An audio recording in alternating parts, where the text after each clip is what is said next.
So, any tips kapag meron ka ng GF, ano dapat gawin or mga bawal? Isa sa mga nabasa ko at naalala ko paano sa libro ni Robert Greene sa usapang seduction or pag-maintain ng attraction sa ating mga lalaki, no?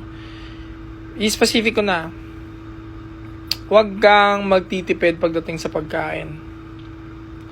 Kapag kasama mo yung EBAB mo, yung GF mo, wag kang titingin sa bill ng pagkain. Napaka-jahe nun, soy. Napaka-supot nun. Number one yun na. Kapag kakain kayo, lalo kakain kayo sa labas, sa loob ng bahay, hanggat maaari, no, wag kang titingin sa presyo ng kakainin nyo. Kasi mararamdaman ng babae, ganito ba halaga ko? Parang baba naman ng halaga ko, nga, tinitipid niya pa yung presyo ng pagkain, di ba? Jahe, di ba? Una yon. Pangalawa, wag ka ma-fall in love ng sobra. Sagad-sagad. Wag.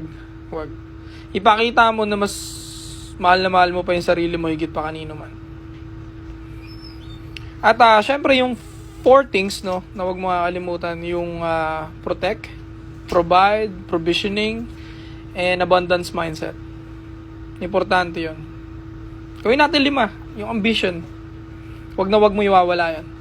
Na-attract yan sila kadalasan, sa ambition. Ngayon, kung wala ka pang ambition, tapos na-attract mo siya, kaduda-duda yun. Pwedeng baka bored lang yan, kaya pumasok sa relationship with you. Kasi pinaka nagpapa-attract talaga sa kanila at nagpapa-natili sa kanila sa relasyon sa'yo, is yung matinding apoy mo papunta sa ambisyon mo at kung paano mo kinukuha yung ambisyon mo sa araw-araw, goal by goal, at kung paano mo yun naabot. Okay? Yun talaga yun. They love the idea na kasama yung lalaki masipag dahil may future yun. Paangat yun, nakikita niya yan. Day by day, paangat yung lalaki na yun. Years by years, may nagbabago sa buhay nilang dalawa. Ganun talaga dapat. Kung wala kang ganun, aalis yung GF mo. Pero ako tatanungin na, hanggat maaari, huwag ka muna magkukommit kung hindi pa stable yung sarili mo at yung financial mo, okay? Sa bawal naman, no? Number 1, huwag kang lalambot-lambot.